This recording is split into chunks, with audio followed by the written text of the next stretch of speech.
It's such a pleasure to have you here with us. The program that we're going to be telling you about throughout this whole session today is our flagship program, which has helped thousands of people. Since we've been training now for over 11 years, and we've trained over 20,000 people through this program, and it has been life-changing for each one of them. I am one of them. It's often that it's so important that you tell your history as well. Every time I'm training in a class, I always say I have other qualifications. I've been training for this period of time. But one of the main qualifications that I have is that I am an alumni myself of Centonomy. We had been working together with Waceke and Nduati, our founder, and you'll hear from her later on. We've been working with her for quite some time. But I also decided in my own life to actually sit down in the class and begin to implement these ideas for my family and for the life that I want. So when I'm speaking about these things, please understand I'm also speaking from that perspective. The program, as I said, is called Centonomy 101. And this program now has gone global. This is probably one of the things that makes me so excited, because when we say global, it just amazed us. One of the positive things that has come out of COVID-19 is that it forced us to go online. And what shocked us was the breadth of demand that we have. The breadth of demand, and the classes have been so engaging because of that breadth of demand. We were shocked on day one, especially of the full online program that we started just a couple of months ago, 2 months ago, that we had people literally, and this is the one that shocked us, around the world. We're talking about going from all the way from the US, and we had quite a few people in the US, all the way to the north, up in Europe, from the UK down through the mainland Europe, all the way down through North Africa, West Africa. We had some people from Burkina Faso. We had some people from East Africa, all of around East Africa, all around South Africa as well. We've had people going all around the world. We were even shocked in Asia, Japan, Australia. I think the only continent that we didn't have somebody was in South America, and it may be a language issue. So we're quickly learning Portuguese and Spanish, just so that we can make sure everybody can be part of it. So you can imagine the richness of the conversations in that class, because you're bringing perspectives from a global, a real global perspective. So that's what the Centonomy 101 program is. It is not just a starting point, it is the launching pad for your wealth creation journey. And I'll be taking you through the program and what it entails later on. But every time we come together as Centonomy, our aim is to empower you, so that even in this session, our goal is to make sure that you leave with some information that will begin to help you working out today. We put out so much free information on our YouTube channel, which I'll encourage you to subscribe to, on our Facebook page. Thank you to everybody who's joining us on Facebook. We're really excited to have you as well. We want you to subscribe because this information will change your life. We honestly believe that it will. So throughout this session, I'm encouraging you, have a notebook and a pen. Believe me, I do the same every single time, because even I keep learning. My notebook is here ready to go. My pen is here ready to go. I'm encouraging you, have it down, write down the things that matter to you. And if you have a question, please do type it, especially if you're on Zoom in the chat box. If you're on Facebook, please kindly type it in the comments and just give us a like along the way, so that we can be able to engage with you and make sure that you get the best value out of this session. We're really excited to have you. We've got an amazing panel of speakers who are going to come and be sharing with you. And this is the time for you to grow. Now, if I may, the truth of the matter is this. We as Centonomy have been talking about this for years. We've been talking about the fact that it is so important for you to have things like a budget. And today I'll be telling you about the Centonomy ABC budget. It's so important to be talking about things like having an emergency fund. And let me tell you this now.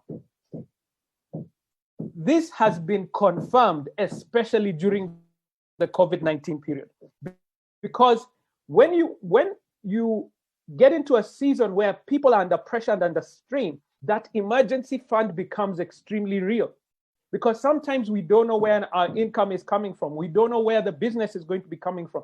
And so we prepare for those moments with an emergency fund. And that's one of the things we've been talking about, as I said, at Centonomy for over 11 years. And it seems like a simple thing, but it is not a simple thing. It seems like it's something that oh, we'll get to it eventually, but the time to start is now. It is during a season like this that you begin to hear things about what debt costs and how much we need to be thinking about debt. It is so important for us, each one of us, to understand those principles, and I'll be sharing about them as we go along. So as we have this discussion, as we have this overall plan, my encouragement to you is this: now is the time to take action.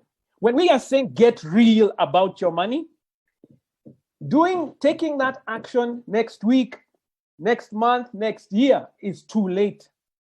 The time is now. Let's get real, because your actions today will affect that future that you want, that abundant life that you've been looking for, that wealth creation that you've been looking for, that action that you're taking today. So I am here to encourage you, take action today. I'm going to be telling you later on, I'm real today. I'm getting real today. We're here to tell you, join the Centonomy 101 program, because that 12-week program is where the transformation happens. Yes, you'll learn principles today. Yes, you'll be encouraged today. Yes, you'll be fired up today. I'm sure of that. But the real transformation of your life that you've been looking for is not going to happen in 2 hours. No. It's going to happen over a purposeful couple of weeks that's going to make a difference along the way. And so I'm so excited, because I know that there are so many people who've been looking forward to being part of this. And one of those people is our first speaker for today. In fact, let me just get his picture up on the screen, because I'm telling you, I told you, Centonomy has gone global. Our first speaker for today, Aaaron Mashano.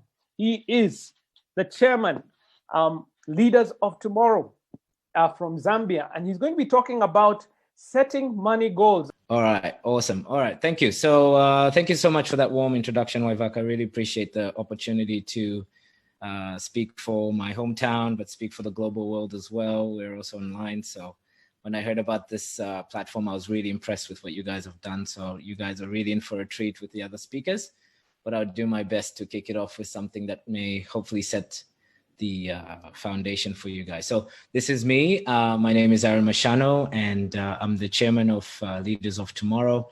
There's another too long a story to tell you about why I picked that brand and what it means. But in essence, it's about empowering entrepreneurs to solve world problems for the future. So I believe in tomorrow more than today, even though today matters to take action. So I loved what I heard today. So what I'm going to cover in the next, hopefully 10 minutes. So a bit about me and what gives me hopefully the opportunity to share with you guys.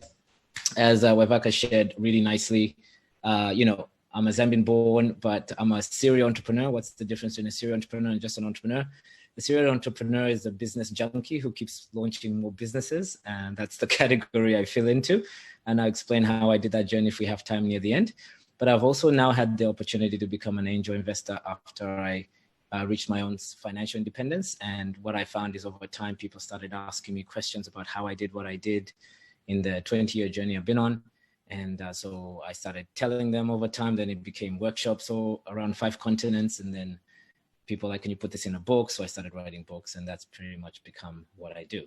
So my passions are basically quality connections. And I can speak about this forever, but I really believe, my friends, I've got a big passion to connect entrepreneurs that share my values, because it's just easier to go quality over quantity. We only have 24 hours in a day. So I've become really laser focused on really connecting with brands like Centonomy, because I feel their values and mine align. So I'll make time. But if they don't, then I don't think I can offer a quality connection. So I'm really big on questioning myself about that. Entrepreneurs in Africa. So this was a pretty easy decision. So you hear of me more, hopefully. If this presentation is good, if not, just delete my contacts, that's okay. So let's now get into what the first topic, which is what is money. So if I were to ask you, which I don't have time, but I hope you guys don't mind, this is not a keynote, this is more like a workshop, because I feel I want you guys to get this. But just think about it, or maybe write some notes, and I'm also got a notebook here ready to learn from everyone. But I think before we get into money making or money saving, I think a lot of us don't really understand what money is. So I thought it would be a really good and very important conversation to have with yourself, because all of us think we need money, quote unquote.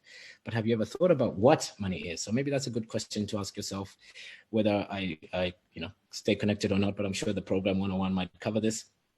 But first I wanted to share with you guys is money is an idea. Yeah, no, Aaron, well, it's a piece of paper and you can buy things with it. Not really, because if you think about it, it's made out of paper. It's pretty much got different patterns, but around the world, in its essence, it's worthless, because sometimes you can get counterfeit dollars, for example. So it can't be exactly true, because in some places it's counterfeit, some places it's bona fide. But if those two discrepancies exist, then it's just about the idea of what people think money is. So I'd like you to think about that in terms of what's the formula you have about what money is, and do you use that to your advantage? Number two, what's the mindset that you have about money? I can't do it in this program, but if I'm invited back again, I would love to share with you guys what my Jewish mentor, who's now worth about $8.6 billion, taught me. He said that there are rules to the game.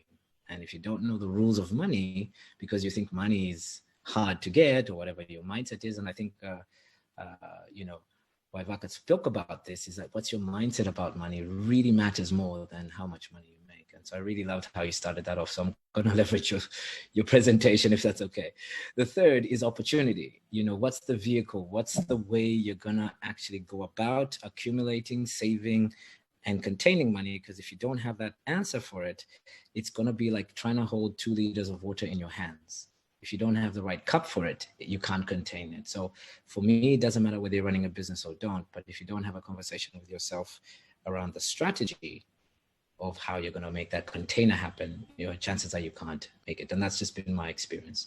So is that okay with everyone? These are kind of the 3 keynotes I'm going to give you guys and send you off on it. And hopefully, from there, you can just kind of go deeper when you do the 101 course. Yeah. So perfect. Let's start with the first one. Okay. Thank you. So let's start with the first one. So what is money? So here's a nice quote that really changed my life. I can't tell you how important this is.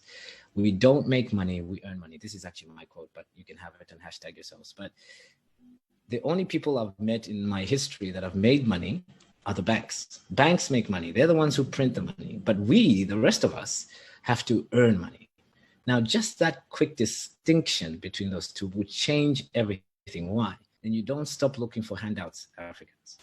You don't start looking for loans from other people who put too many conditions, because they're making money off us in that way, or whatever country you're coming from, makes no difference. What you want to do is get an attitude of how do I earn money, which then means sweat equity. You've got to put in some time and effort. And the minute you understand that's how rich people get richer, is they're prepared to put in the effort and they're prepared to put in the time, you're in a completely huge head start, and you're in the top 4% of people in the world who actually understand that. The banks don't care, they just print money. That's why they make money, but we have to earn money. Is that clear enough? Great. So what do you do then? Well, once you know you got to earn money, you better have a formula. How do I make money, Aaron? Great question. First, you have to understand that money is made by solving people's problems. Therefore, you have to offer a service, and then those people will give you the money to solve their problems. Whatever that is, whether you're employed, whether you're running a business, whether you're even in a relationship, things have problems and they need solutions, and anyone who can solve a problem deserves, bless you, deserves a reward. So now if you want to make $1, then that means, guess what? You got to help at least one person. Make sense by this formula?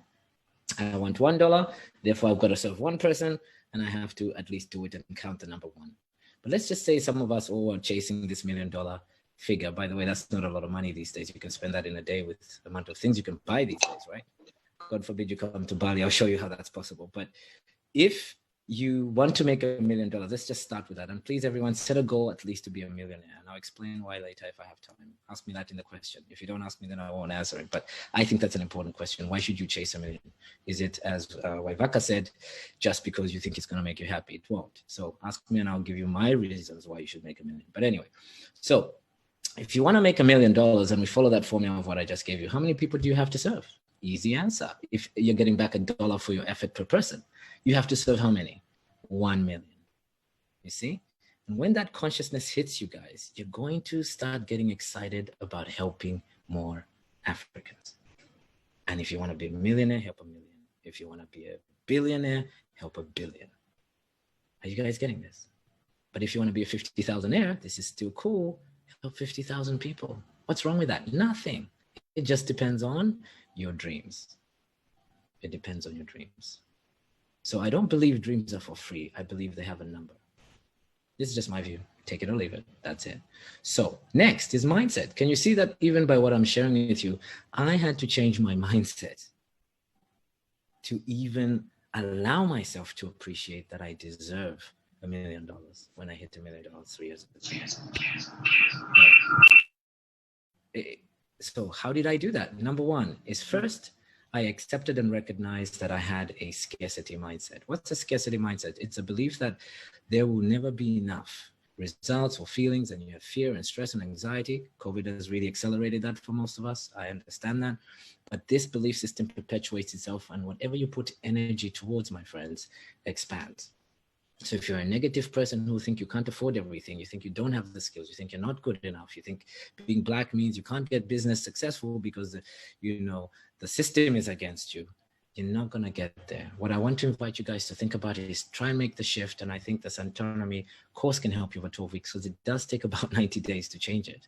Is you get an abundance mindset where it means you're flowing out of an innocence of I'm good enough and I have the security to put in the time, put in the resources because there's enough money out there, because there's enough people to solve problems for. Is this exciting or what? It's okay, I get excited. It's just so simple. But if you don't know what money is, can you see that you're going to go start investing time and money into the wrong things? First, you got to invest into yourself. That's why this course is important. That's why I'm backing up what Centonomy is selling or offering, because if you don't invest in yourself and you don't want to put money towards yourself, what are you trying to say about money coming back to your bank account? It means you don't think you deserve it either. So what you put in is what you get out. So get into not a let me pay for things mindset. Get into what I always still believe in is what's my return on investment if I do this course? Well, your return on investment is your budgets, the ABC budgets. Did I get that right?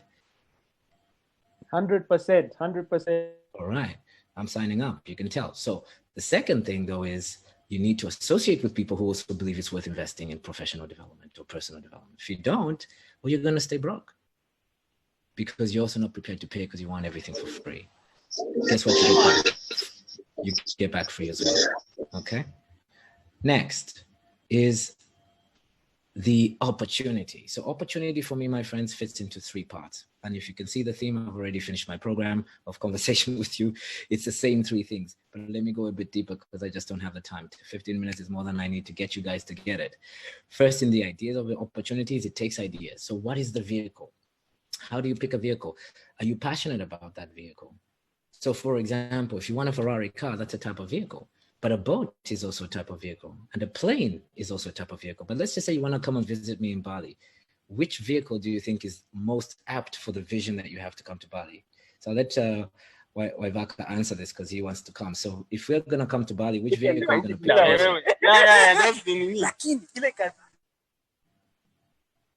You're on mute, sorry. I'm telling you, if my private jet, that one. He's even upper class. That's nice. So private jet, let's even go like jumbo jet so you get here faster, yeah? You can do 7,000 islands here for in one day. So he picked jumbo jet, but can you see, my friends, that he knows logically that vehicle is the only one to get him here? Or he could do the boat, but that will take him longer. So you want to pick the right vehicle, but what's the point of picking a vehicle if you don't know what your end goal is? What's your end goal? Is it 50,000, 100,000, 20,000? Well, if it's like me, I won't tell you what it is today, but it's a huge goal. I need a rocket ship to get to where I'm going. I'm not going across, I'm going up. So I needed to pick the right vehicle. And until I found it, I couldn't get there. But 2, I had to be passionate about that vehicle because it's going to take, remember, earning, time and effort. 3,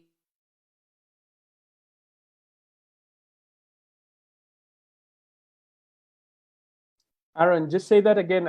We had to mute because we've got a bit of a problem. So would you mind just saying that one more time? Just unmute yourself on that side, and then we can get going there. So one more time, just unmute. You need a rocket ship, Aaron. That's what you were saying. So let's see if you can unmute. There okay, we go. am I back? There we go. Yes, go ahead. So where did I end? You were saying you need a rocket ship to get where you're going. So let's pick up from there. Well, please save some comments because I know Waithaka and I are like having our own workshop here, but I hope people are connected. So are you guys all hearing me and getting what I'm saying? I don't want to leave anyone behind. They are. You should see the comments there. Okay, great. And I've got 2 minutes to wrap up so I can ask questions. Okay. So, rocket ship. Yeah. I want a rocket ship because of the goals that I have for Africa. So I couldn't pick certain vehicles, but some of you just want food on your plate, want to look after your family. And these are honorable things for all of us as a culture. Then maybe $50,000 will cut it. Maybe $100,000 will cut it. So then your question is, do you have the skills to get that job that pays you that? And if not, time to enroll in things like Centonomy, time to enroll in things like university, time to enroll into whatever it is that will build your skills. And number 3, ask the right questions. I'm a qualified lawyer, but I didn't know qualified African lawyers in Australia make 50% less than qualified white people in Australia. No offense, it's just the way it is. That's not going to help me get to Mars. So wrong vehicle, but it was a good starting place. But at least I wasn't so upset when I got fired. I did. So you get me, guys? It's just, you can really have more compassion around your journey when you know where you're going and then you're focusing on the right vehicle. So my question for you guys today in terms of opportunity is, have you picked the right vehicle that supports and complements your passions, your skills, and lastly, the opportunity to make money? Because if you don't have the last part, then you're basically in a hobby. Write that down. You're just in a hobby. And hobbies are cool, but they don't pay the bills, my friends. And Africans, we need to learn not to just operate on passion. We must step into opportunity. So what else does it involve? We talked about it. Mindset. Do you have a scarcity or an abundant mindset? But number 2, what about your family? Your family is telling you things I used to hear sometimes. No offense to my family. I love them. They give me great values, great spirituality, great all these other things. But getting business advice from my family was dangerous because they think money doesn't grow on trees and they think all business people are crooks and money is hard to make, etc., etc. Raise of hands if you relate. So if you know that your family have what we call a poverty mindset or AKA scarcity mindset, you better not start getting financial advice from your family. Get it from someone who has the results, called a wealthy person, and that person you find through the CEO of Centonomy. You get me? They'll point you in the right direction. Why? They have the results. Number 3, this one was crazy. And I challenge all of you guys to do this if you have the time. Think of the top 5 friends that you hang out with. I'm talking seriously hang out. You call them for food, dancing, drinking, whatever you guys do. That's called my off time. Ask them honestly for their pay slips. Don't trust their words. Africans can lie, yeah? Ask them for their pay slips for the month. Get all these 5 pay slips. Divided by 5, you get an average. You will be within 10% of that. This is scary, but true. And the people that have done it over the 10 years I've ever done this program of my company come back to me and nobody. I've done over 5,000 workshops with 20,000 hours of coaching. I've talked to people in 5 continents. I've traveled the world, my friends. Nobody's ever come back to me and said, Aaron, that's wrong. Actually, one person did. You know what they said? It's actually not 10%. I'm 5% from that number. So it's that true. So I challenge you to do it. And when you realize that, it would tell you one thing. Birds of a feather flock together. And so when I knew that and I was making only $5 an hour in a dishwashing job in Australia, I said, I better find myself a billionaire. And when I did, I was 10% of that. My friends, that was the fastest hack I had. So I hope you took something away from that. Last one, opportunity cost. Guys, everything costs something. Stop trying to look for free and easy. Everything costs something. So what is it going to cost you if you want to have money and have financial? Let's just go with financial freedom. Financial independence is financial independence. Financial freedom is another story, another time. But let's just go with financial independence. You can earn financial independence in the next 6 to 12 months, guaranteed. After you do the program, I'm sure you can. So what's financial independence? The ability to generate money for yourself to do what you want to do. So I don't make as much money as some of my billionaire friends, but I can create a project that can generate enough cash flow to get a loan to afford the same jumbo jet, for example. But my billionaire friends just pay it outright. Big difference, but same lifestyle. I still get the plane, so do they. No big deal there. But I have to ask myself the question, what's the opportunity cost? Okay, well, it's going to cost me time to learn habits that they have so that I can have what they have. There's a great quote that says, stop focusing on the result, focus on the habits that you need to have that will then focus on your results for you. Most of us are focusing on the net goal, but we don't have good financial habits. Number 2, high quality consumption. If some of you came to see where I live, you would think something completely different. Why? I've adopted, because I've traveled too much. Maybe this, my mother says it's gone crazy for me. I've become what they call a minimalist. But the wealthiest people I know don't spend money on stuff. They spend money on quality stuff. Therefore, they don't need a lot of it. And then they can use the surplus income to invest in income generating assets. That's so profound. I could do a whole 2 days on that, but just take it from there, meaning change your attitude towards quantity and move it into quality consumption. What does that mean? Buy a Prada suit. I have a Saba suit. It cost me too much money. Don't want it. But this Saba suit has so much quality that it's lasted me 2.5 years versus a Chinese one I could have bought for $20 and bought 10 of them. You get my point? And on top of it, I know it's worth so much money that I step into opportunities and people go, is that Saba? Yeah, they want to do business. And it's not about the look and the brand. That's not the point. It's just, even if I only had $20, I will spend $20 on the highest quality I can get. And I'd rather get, and this is true for me, my friends, I'd rather get a secondhand clothes that's $20 but used to be $200 than buy something that's $20 on brand new and then tatters in 2 months. So my Jewish friends always have quality, but you look at their logos, you think it's nothing. You open up on the inside, you see it's worth $10,000. You ask them, why'd you buy? Well, I only need one of those. And then they pass it on to future generations. This is some profound stuff, right? Who's getting something here? This is huge. Last, upgrade your network. We're getting it. Last one, quick. Good. Last one, upgrade your network. Because the upgrade your network will bring you the right vehicles. I had one meeting today. This person has 5,000 clients. I just need one meeting to get 5,000 clients. When I started on my own, because I thought I had to know everything, I had to get 5,000 clients on my own. That's a lot of time. But some of us are hanging with people who don't give you clients. They give you negative feedback. That's not going to help you. Food for thought. So here's a couple of steps that you need to do moving forward in terms of setting financial goals. Number 1, set them long range. What's long range? Let's just go 3 to 5 years. My number to start with, just start with 3 years. 2023, December 31st. How much money would you like to earn in a month? Don't worry about the year, in a month. In the year. Number 2, take that number that you had for 3 years, divide it into 3, and you should get a 1-year goal. And that 1-year goal is your intermediate goal.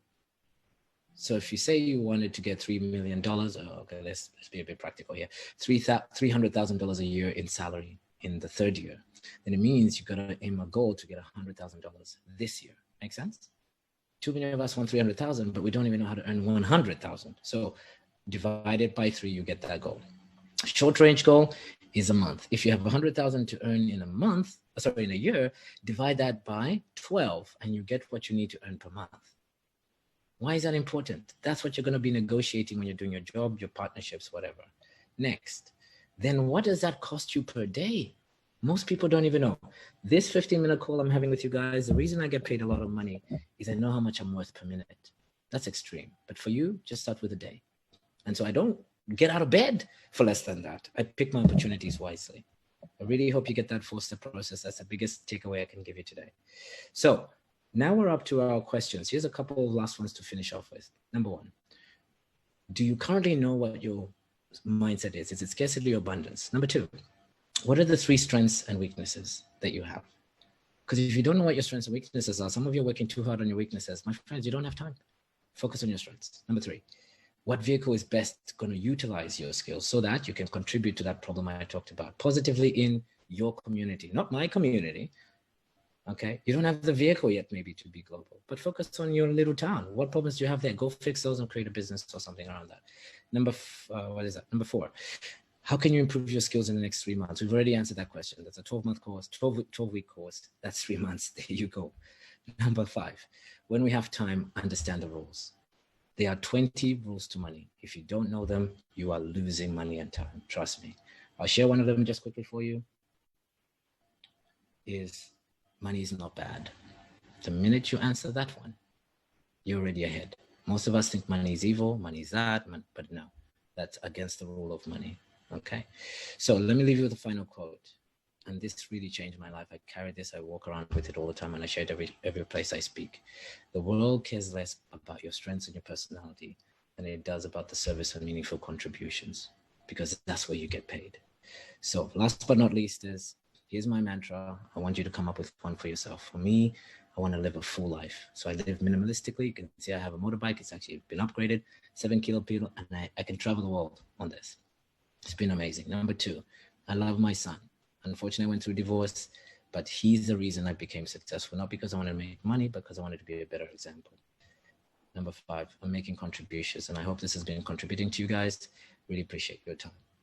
So any questions for me? That's 15 minutes. That's a wrap. Sorry, it took 5 minutes more than I expected. A little bit more than actually, but it was worth the time, Aaron. That was amazing. You've really followed exactly what we speak about here at Centonomy. I love that you said it takes 90 days to change a mindset, and that's true. So our program is actually 3 months, 12 weeks, because in that period of time, you're learning and implementing.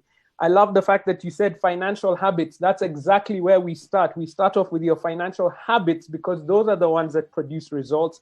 You said high quality consumption. It's so important that we know where our money is actually going and for what reason. And finally, you said upgrade your network. As I said, when you're in this class, it is a global network of thinkers just like yourself who are moving in the same direction, who've got that same abundance mindset. And I love that our programs are mainly African. Even from a global perspective, we're seeing Africans coming in from all around the world who are saying, we want to move forward, and that's what we're looking for. I can see quite a few things that are coming through and questions that are coming through. Everybody, guys, we will have this video available on our Facebook page forever after this, so long as Facebook has us there.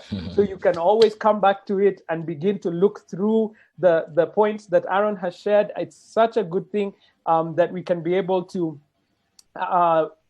actually have this later on. But Aaron, this is amazing. And it's great that you began to set those goals and to be able to look forward on what you're going to do.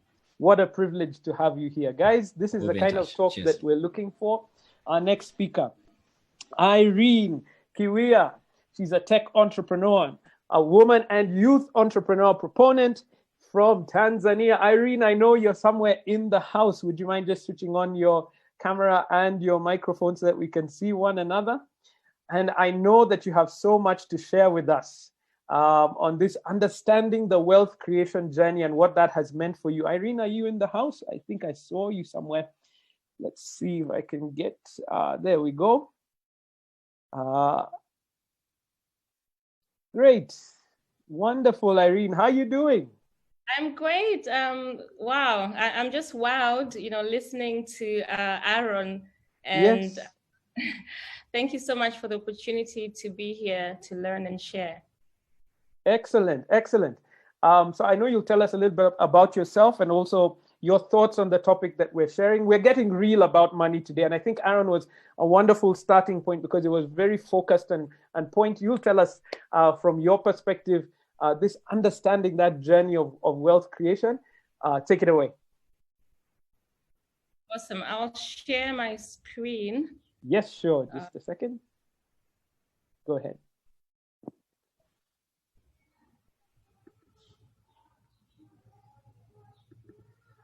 Can you see it? Perfect. Yes, but can you put it on presentation view? There we go. Great. All right. So hi, everyone. Great to be here. I wanted to start us off with a little quote. I liked what Aaron said about, wealth creation being a mindset, and it is a mindset. So the quality of a person's life is in direct proportion to their commitment to excellence, regardless of their chosen field of endeavor. This is a quote by Vincent Lombardi. So mindset is very important. A little bit about myself. So I'm a media and tech entrepreneur. I started my company 14 years ago when I graduated from university. I was at the University of Dar es Salaam. And I remember 14 years ago, entrepreneurship was not a thing, especially in Tanzania. So it took 3 years for my family and friends to understand that I actually had a job, because they kept asking me, why aren't you getting employed?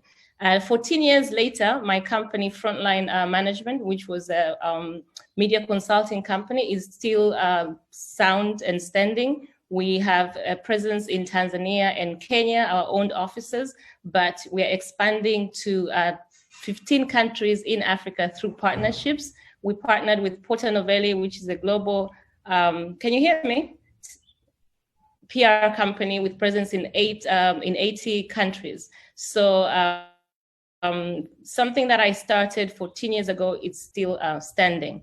I am a women and youth empowerment champion. That for me is my purpose and my legacy and my passion. Very early on in my career, 2 years or 1.5 years into my business, I realized that, yes, I want to build a global media company.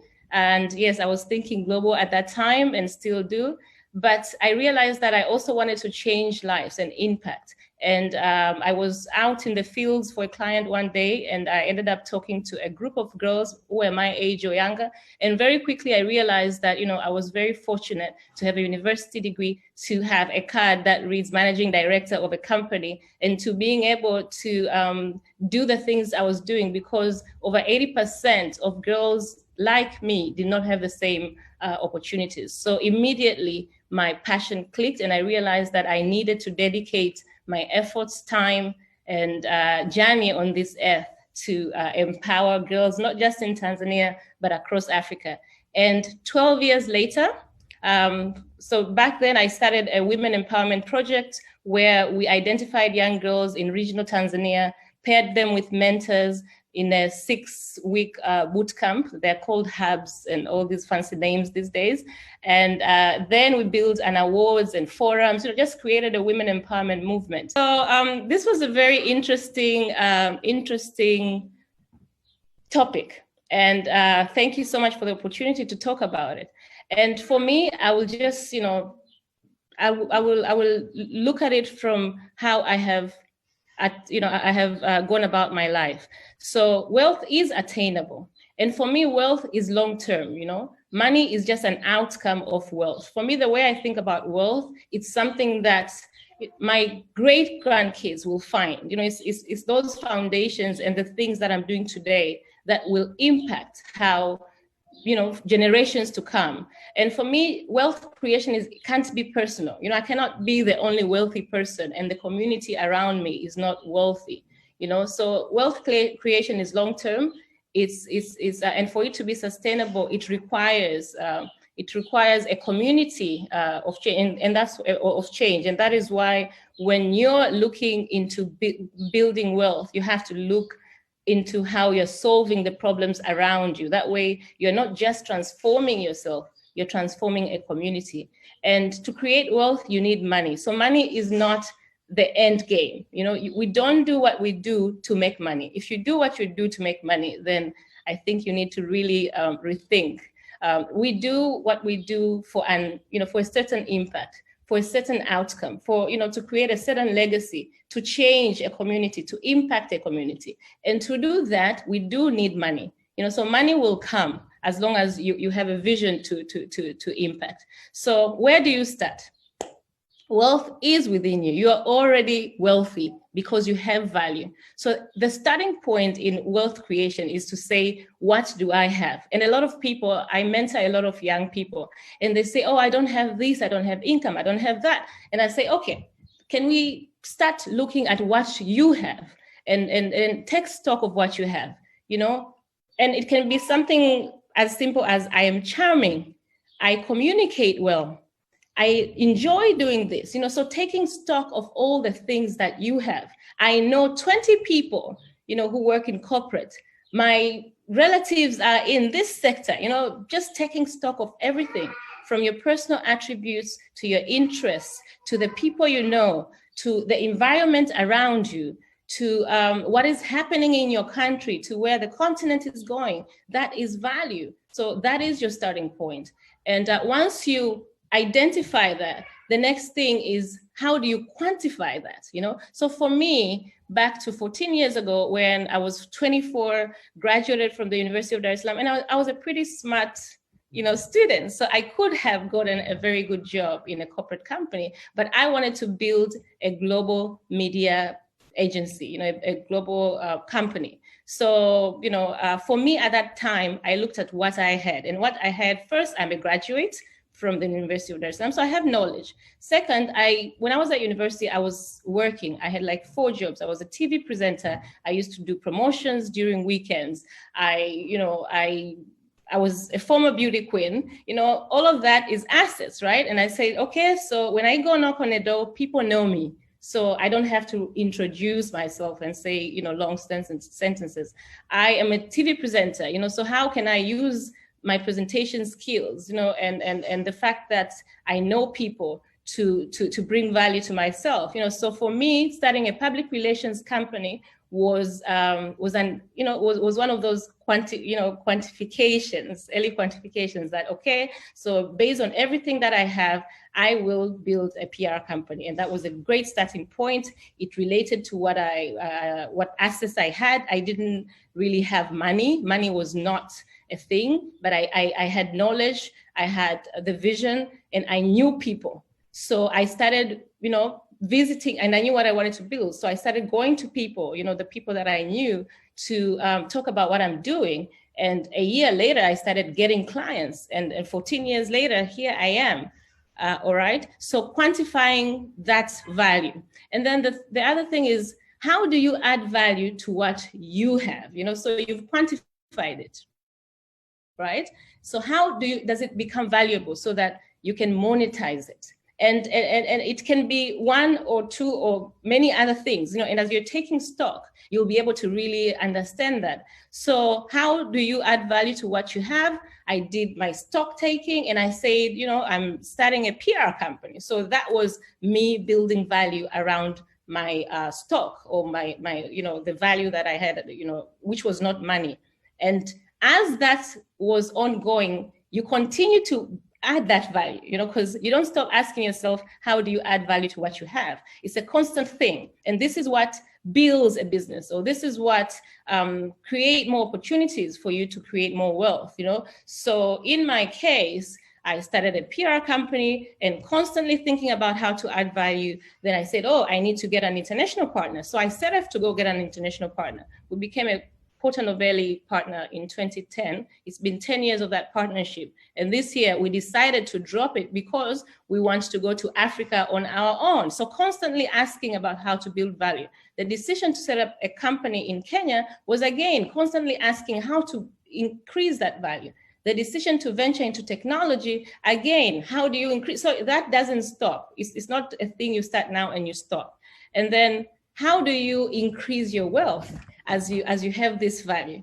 So you have taken stock, you've identified your value, you have quantified it, you have come up with a plan on how you're going to add value to it, and this is ongoing, it will never stop. So how do you increase your wealth? This is when, other things open up. So in my case, it's in technology. Now, I am a co-founder of Ada Labs, which is the most innovative tech hub in Africa. We have offices in Kenya, Tanzania, Zambia, Nigeria, and the UK. I mean, if my son might one day marry Beyonce, it means there's really no limits to where, I can grow, Beyonce's daughter, sorry. There's no limit to where I can grow my business. So yes, and we're soon opening up in Hong Kong. If we can sit here and use all these products that are created in the West, why can't we create products that they can also use, So in increasing value, ventured into technology. And, in other labs, we have many different technology companies, 3 that I'm personally championing, which is TWA, the knowledge sharing and mentorship platform for women, which we're launching globally. Ecoba, which is like a digital chama, which we're launching in different markets in Africa, and a media tech business, which we're going to launch across Africa, so creating value. And once that is set, it means, we get to the other thing, which is multiplying the wealth, because you need to multiply the wealth. And multiplying the wealth is beyond yourself. You need to start investing in other people. So me starting the lab was that, I will launch my companies, but I will also be able to launch other people who are, running tech-driven companies that are looking to create value for Africa that can be scaled. That way I am also multiplying, because by investing in them, it means, I'm multiplying that wealth. So I said creating wealth is long-term. And I know that, my great-grandchildren will talk about this, will read about this, and they will say, well, in the what era is this? 21st century. Our grandmother saw the opportunity to build infrastructure that we are still able to leverage now. If you look at the wealthy families across the world, they didn't just become wealthy, 50 years ago. This is generational wealth. And I think as Africans, we need to start thinking about generational wealth, even when we build our businesses, when we do the things that we do, how do we make them so structured that when we're not here, people beyond us are still able to build and add more value, because the value addition never stops. So this is my 5 steps to wealth creation journey. Wow. I mean, what can I say at this point? It's been amazing to listen to you and just to hear your amazing perspective on this journey of wealth creation, because everybody is on that journey. And I think that as we begin to think differently, and I love that you said the wealth is within you. And I think that's one of the things as Africans, we need to begin to believe in ourselves as well. I was just taking some notes here as you were speaking, Irene, and you mentioned add value, which is so important. And sometimes people think it's only entrepreneurs who can add value. It's not. We honestly believe that as employees, you can add value to your organization, and those who add the most value to the organization get paid more, can invest more, and earn more. So the principle works for both entrepreneurs and employees. I love that you said investing in other people, so it's not just about yourself. And finally, what I was almost dancing in my seat, Irene, when you said we as Africans must invest more.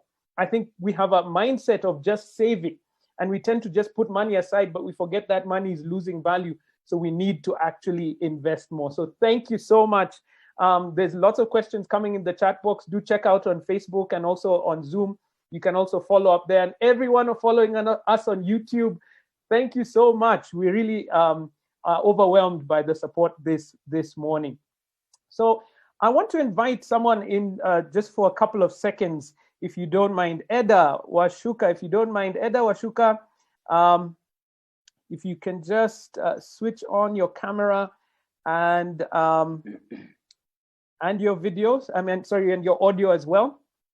Eda, if we can just join one another here for a second, that would be great. Hi, Eda. Hi, long time. How are you doing? Good to see good. you. I've just been seeing you on Facebook and really active and loving all the energy out here. Let me tell you, we have to do this. If you come with if you're half-hearted, these things don't grow. I hope you are listening to Irene. You come with everything that you've got. Yes. And so I was just wondering if you wouldn't mind, because you've just completed the Centonomy 101 program online. Yes. You've actually just gone through it. And so I just wanted to, if you don't mind, just sharing your personal experience of what you went through. We are running behind time, so I'll make it as quick as possible. So hi everyone, an alumni of Centonomy. I actually started with the physical classes Then March, COVID hit Kenya, so we had to do online. It was quite a struggle. I was among those who wanted to say, we can wait for the physical classes, but I was like, no, I can't stop what I've started. So the good thing about the online classes, you can actually tune into any between Tuesday, Thursday, and Saturday. So if you miss any, you can just tune in. So for me, I'll just give a brief of my education background. I studied Bachelor's of Commerce in the University of Nairobi. I actually majored in marketing, minored in finance. So I got all the financial concepts and everything, but now Centonomy was the hard thing that, we've studied about bonds and investments, everything, but now that application was for the businesses that we actually apply to and our businesses. But now Centonomy for me was now my personal journey about my finances. I was big on budgets, but eventually I realized once Waithaka was like, are we actually, I remember the last class, are we actually doing and practicing all the things that you're doing? Are we getting in touch with the mentors that we are actually giving you contacts and leads to? And if it were not for Centonomy, I'd actually pay to have a sitting with those people. So I was like, okay, the last class was hit hard for me. And I remember Waithaka was the one who facilitated it. So I was like, no, I cannot just pay, just the way Aaron has told us, the return on investment for me is quite a journey, because my Centonomy class ended in April 2020. And between that time, I was like, I'm in debt. I've never gone on holiday. I'm 30. I've never gone on holiday. And right now I'm at a happy place because I'm actually planning for my holiday, saving for it. And June, I'm employed, and I actually started some side hustles for Kenyans, you know what I mean.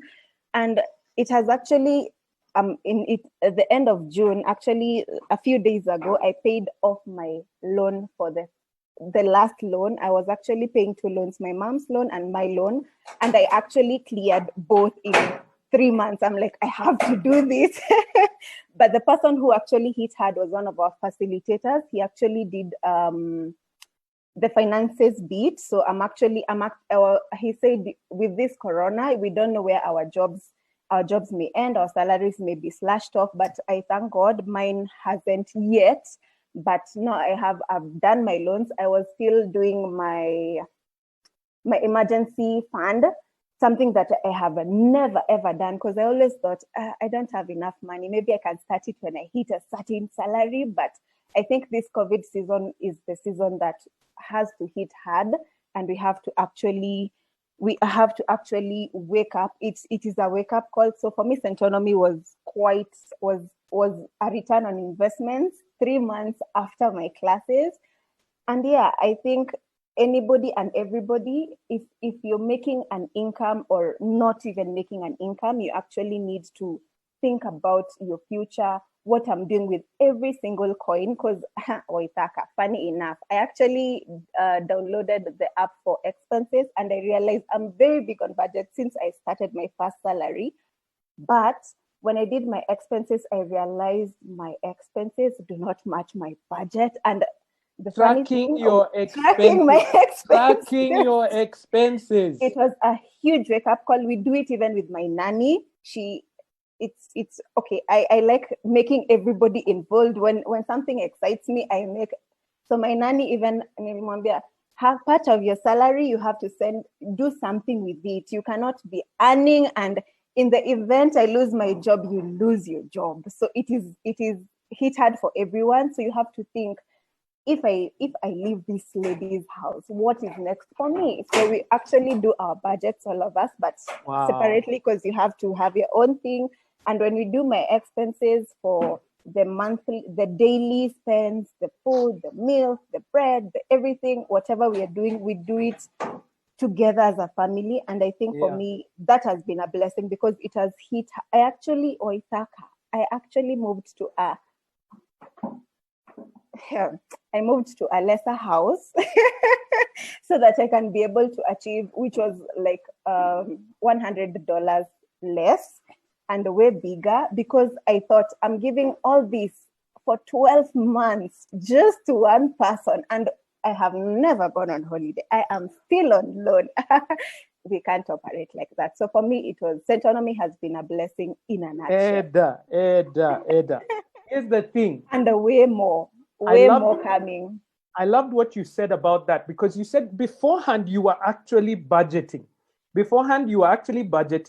But the problem was that budget was not linked to an expense plan. Mm-hmm. And what we found is that what people do is they do an overall budget. I earn 100,000 shillings. What is that in dollars? It's about $1,000 a month. Yes. So I earn that. Therefore, I will spend this amount on rent. I'll spend this amount. So you're removing, rather than going back to the very beginning, which is what you're talking about, and say, where does your money actually go? Yes. And after 1 month, you said you tracked, and that's required in the class, that you must write down for 1 month. You come back and then you begin to realize, and that's what you just said, there's a difference between what I spend and what I budgeted. Why is that? Because they were never linked. And so we try and do that in the class. Eda, how inspiring is it to hear that people are going on holiday? I'm actually glad, because I couldn't even afford Centonomy, to say the least. I remember one of the Maureen from Centonomy, she said, you can actually pay way early before you start your classes. And I'm like, let me start doing this. But for me, at the end of it was way more value than I actually thought it will be. Now practicing it has been now the big challenge, and having the people to walk the journey. I can just call and say, I'm a former Centonomy, I'm a Centonomy alumni, and that is just it. There's no cost. Even my taxes, Waithaka, I did my taxes this year for myself and realized the government owes me some taxes, because here's the thing. What you're saying, Eda, is that you have access to our professional trainers afterwards, that you can email them or call them and just say, hey, I'm an alumni, I'm thinking about this, what is your opinion? And that's a huge benefit. I love that you're using that opportunity. Ed, I have to stop now. Thank you for the challenge. We have an amazing speaker coming up. But what I loved about what you're saying is that often when people think about financial planning, financial awareness, and that process, it's about cutting back. I'm going to deny myself for forever. I'm not going to enjoy myself. But I love that you're saying that for you, part of it is releasing yourself even to go on holiday. And that's amazing. Edda, you have inspired me. I'm going to keep doing the work that I'm doing. Thank you so much. All right, so up next is a personal mentor and a good friend. He and his brothers, we were in school together, and I looked up to them. Each one of them mentored me in one way. Michael Oyier, you are a leadership coach. You are not only that, a counseling psychologist with the Serenity Group Limited in Kenya. Michael, I've been putting off your video just for a while, but I'm going to invite you to come back onto this. There we go. How are you doing, bro? I'm fine. In fact, I'm struggling to introduce you because we have such a history in all different directions. So I'm just going to say, this is my dear brother. Listen to him. He has wisdom. He's spoken at a couple of our events beforehand. Michael, what next after disruption? You know, how do we plan for the unexpected? And especially because it's a mindset issue. In the class, we talk about the financial side. And I know you've attended the Centonomy program, so you know about the emergency plan, you know about even the investment strategy for the future. But you also have to have your mind set for this. I'm looking forward. I have my pen. I'm ready. Take it over, bro. Thank you so much, Waithaka. Thank you. And I'm glad to be here. I owe a lot to Centonomy. In fact, let me just say that when the pandemic hit, I was glad that I'd started practicing some things that you taught me in class. And upon, at least it tided me a little further than it would have been the case earlier. As you said, I'm a psychologist, a coach, but also a media practitioner in the past. I'm a father.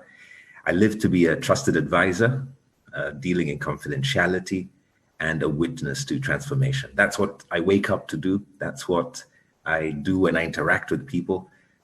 Confidentiality, an advisor, and hopefully they get transformed. I feel like I should start with a personal story. I personally went through my personal pandemic of sorts way back in time. And that had to do with just a crisis in life that then brought a halt to many aspects of what I was used to. And I sense that many people are experiencing that, not only locally, but globally. This pandemic has forced us to stop in some ways, has forced us to have to shift the way we look at the world. And when we find ourselves in a position of crisis, such as that which has faced us over the last few months, we are likely to go back to default settings. And default settings in this case, I mean, we decide to do things the way we think best, but not necessarily with clarity. So I might run back to the stress reliever is drinking alcohol. I might run back to the cozy comfort of a woman, or I might run off to, I don't know, you have examples, and I'm sure you know what your default setting is. And right now we find ourselves in that. We find ourselves in a place where some of us are petrified and we've stopped. And we find ourselves sleeping and waking up and sleeping and waking up, wondering what to do next. We also find ourselves doing the hustle. Not that it's bad, but the hustle just out of panic or despair or hopelessness. So that default setting, which we all find ourselves running into, may help. It may tide us, and it might even be a little essential for a period or for a season. But it is even more valuable and more important that we come to the point of remembering what we value. So after all the panic, we need to come back down and say, so what is it that we value? And Irene spoke about it in passing also, and I think also Mashano mentioned it. What is it that you truly value? Now, in our default setting, the things that we value that are not necessarily valuable to us. And those are the examples that I said. Our behavior will throw us out, and we'll now see that we value the things that are not necessarily most beneficial to us and the people around us.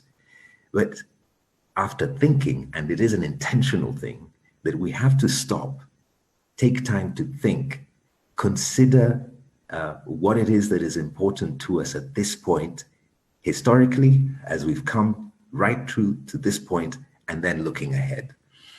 This sense of valuing and correct value being placed then allows us to be centered, to remain calm, to be consistent. In what? Situation of pandemic, how do we deal? I don't know where to go, where to start.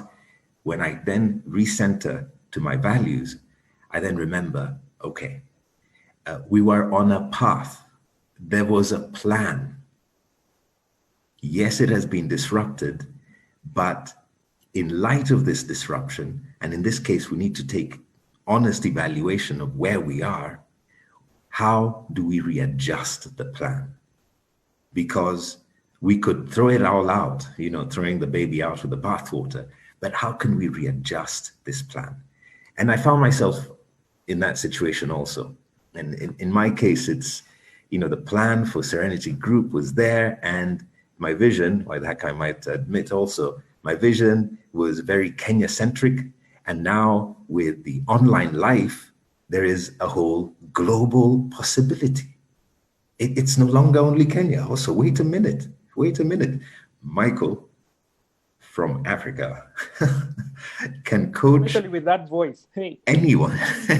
Thank you, Waithaka. Anyone in the world. So the standards now are shifting. The American Association of Psychologists, International Coach Federation, and that now puts you on a global.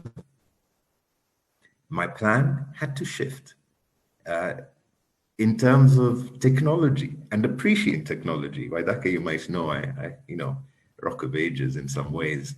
Technology, come do this for me would be my way. But now I need to do it myself, and there are benefits to doing it myself. So the values can remain the same. Yes, there's been a disruption, but don't throw the plan out. Adjust the plan. Adjust the plan to what it needs to be now. I want to touch a little bit also on the aspect of something that I think it was Waceke mentioned. And this is debt. I went through the Centonomy 101, and by the time I was going through Centonomy 101, I was in debt. And I'm still in debt. And I've learned how to handle the debt. Now, what happens is we have these plans, but they don't happen in an environment of everyone and everything is aligned and will make it easy for you. No, there are forces that will work against this plan that you have set out. And what I've learned is, and I've appreciated about debt, is that you plan for that debt. And as you make that plan for your debt, remember that everyone wants their debt sorted out first. And in this season of the pandemic, what I've heard a lot and seen a lot is the challenge to meet our obligations. If you didn't have the emergency fund, if you had gone and borrowed too much, then we're under pressure. And the banks, the financiers, all they want to hear is, when are you making the payment? Now, with that debt plan, you at least remain focused, and you allow yourself to not only be disrupted, to not be disrupted by everyone knocking for what they want, but also to have the main goal ahead of you, and that is where you are going, so that you can go ahead and continue achieving those things that ironically will then help you take care of the debt. And that, I don't need to get much into that because it's the core of what Centonomy is, productivity, and in that productivity, adding value to that which you offer, and then being able to live that life that you planned that is beyond the money that you make. So as we say at Serenity Group, we help people unlock the past, envision the future so that they can live wholly today. Now, many times we're held up by what is in the past, and many of these things are the things that I take care of as a counseling psychologist. And they're ways in which we've grown up, beliefs we've grown up with, emotional challenges, traumas that we've experienced, and have set us on a certain path. And that's that default path, the thing that we fall back to. So it's critical that we be able to now sit down and take care of those emotional matters, put them aside or resolve them or solve them, so that then we can grow out of them to now envision the future. And that's why I love Centonomy, because now we are able to envision a future and monetize. In that envisioning of the future, we help with the coaching. You know where you want to go. You have dreams, but maybe life has slapped you left, right, and center, as many of us are getting slapped right now. And those dreams start taking a back seat. But that's not where they belong. The dreams belong right there where you can see them as you drive your vehicle into the future.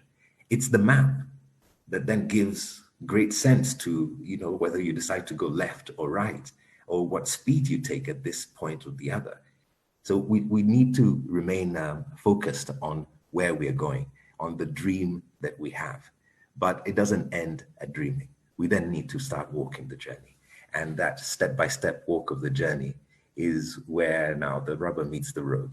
Waithaka will remember that toward the end of the Centonomy 101, I can't remember the question I asked, but the answer was crystal clear.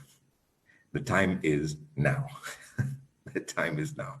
You start your journey now. You start walking based on the things that you learn now. And I might even, broaden this and say it is not only with regard to money and wealth creation, but in terms of your social, in terms of your mental, in terms of your emotional, in terms of your spiritual, which I think is very critical also.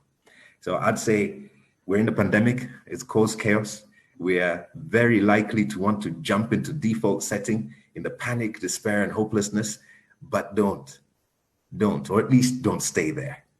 Then get up, revisit your values, look at them, and then set the plan aright in light of the realities of this day.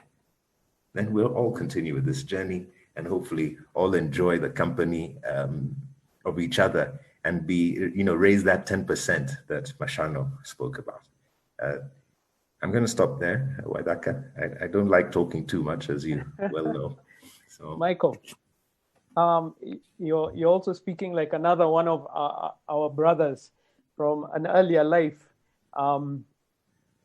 John Allen Nam, when you were speaking at one of our events, and he was, I thought that was one of the most powerful events. And for those of you who are watching this, please go check out his video on our YouTube channel and do subscribe. But John Allen was speaking and he just said, we invited him back just like you as an alumni, and he came back and he said, you know what the truth is? When I left Centonomy 101, I didn't implement. He was just so honest. For like a couple of months, I didn't do it until there was a shock in my life. And then I was like, okay, I went back to my notes. I was like, oh, these are the things that actually begin to shift. And as he started implementing, then it begins to make that difference, as you said. So the time is now. I love that you said also, don't jump back into the default settings, create new settings to fall back to. And I think that's what we try and train in the session. Michael, one question for you though, and I've seen it come up, especially on Facebook, and everyone is so excited to see you again. Everyone is like, we've not seen you for a while, Michael. It's great to see you. There's a question here. When there's so much negativity around us, Michael, how do we remain positive? Several different thoughts come to mind. The first one was get rid of it. But maybe we cannot get rid of it. So then we need to counter it. We need to counter the negativity. And therein comes the power of knowledge. The beginning of wisdom, the beginning of knowledge is wisdom, and the beginning of wisdom is, as from my Christian point of view, knowing the Lord. Now, those who are presenting the negativity, and negativity can be broad. It can be watching the news and hearing the number of deaths. It's watching, listening to family, for example, saying how things are going worse and worse and worse for them. But then where are you getting all your information? And if that's the only source of information and you're only depending on all these sources that are negative, then you're in a problem. So I'd say outdo the negative information with some positive information. You can go seek it out. Come for class with Centonomy so that you can know that there are good things happening. People are moving to Bali during the pandemic, So there are good things happening. People are growing businesses in this season. I'd say one, if you can remove the negativity, remove yourself from it, do so. Second, outdo the negativity with other sources of positivity. I then put a caveat there that in everything that we receive, the information that we receive, even the negative information, we should be careful to pick out what is of value in it and then run with that in our positive direction. Yeah. I love that, Michael, and thank you so much. And it's so important because you begin to see it on a global basis. Now, if you watch the news and see how, for instance, there was a news coming out of the US where as the US economy has contracted, the billionaires and investors have actually grown their wealth. So whereas the country is coming down, the billionaires, because of the nature of the investments and the knowledge that they have, are actually growing in this period of time. And it's so important. By coming, for instance, into the class, you might find that during times when the economies are contracting, there are investment opportunities that help you begin to grow. And that's what we're looking for along the way. So Michael, much appreciated the time that you have given us. We really appreciate it. Do check in the comments here on Zoom, also on Facebook and on YouTube. There are a couple of questions that you might be able to respond to live as we're going through. But to everyone who's joining, because I know a few people are joining us now, don't worry, the videos will be available on Facebook and on YouTube, so you can always go through them and pick up those minute points that Michael has been adding. I'm so excited to see our founder, Waceke Nduati, on the screen. Hi, Sheke. We will be coming to you in just a moment. So you can set up your screen and just get ready for that. Thank you so much, Michael. I really appreciate that. I wanted to give a little bit of a practical idea of what Michael is talking about. So in our class, we don't just talk. We actually work so that you understand the principle and begin to apply it. Let's talk about debt for just a second. One of the tools that we use in the class is what is called an amortization schedule, like what you can see here on the screen. And it helps you visualize your debt. So look, we've got the numbers there in dollars, but you can apply it to whichever currency you're in. For our sake, let's talk about in Kenya shillings. So if you remember, let's say I borrowed 1.5 million shillings to buy a car, a vehicle. That's probably a nice Toyota here in Kenya secondhand. The banks will give it to me maybe at 15% for the next 5 years.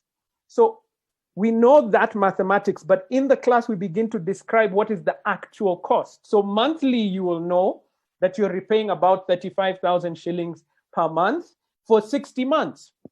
But here's the number that we often don't get and we don't understand the value of.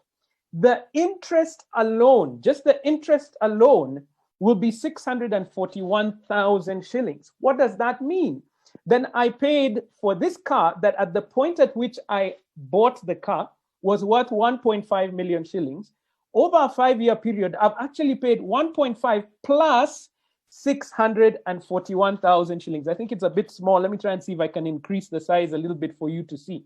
So I borrowed 1.5 million shillings at 15% for 5 years. Therefore, I'm going to be spending 35,000 shillings for 60 months. And the total interest alone is 641,000. What does that mean? I paid 1.5 million plus 641,000 shillings. That means I paid over 2 million shillings for a car when it was new, when I bought it, was worth 1.5. 5 years later, it is now worth less than that, the original amount.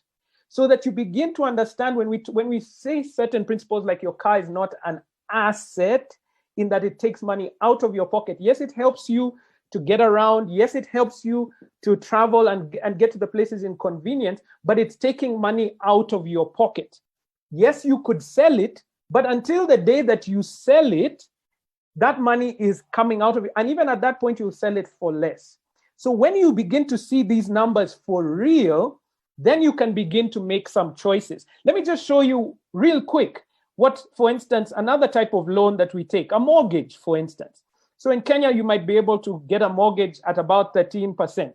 And let's say you took for a 10 million house. I want to just show you what that looks like. 1, 2, 3, 1, 2, 3. And we took it and said, this is for 20 years, okay? So for 20 years, and these are kind of calculations that we do in the class. Let me see if I can get that to work. 20 years. So watch this. That means that monthly, you'll be paying 117,000 shillings for 240 months. And here's the kick. I hope everybody's paying attention to this. And these are the kind of numbers that are important to understand, so that even as you take the loan, because we do want you to understand and the possibilities that you could take the loan, what is the actual cost? The interest alone is about 18 million shillings over that 20-year period. So for this house that when you were buying it was new, was 10 million, you're paying 10 million plus 18 million, all right? So we are already at 28 million shillings simply because of the cost of the loan.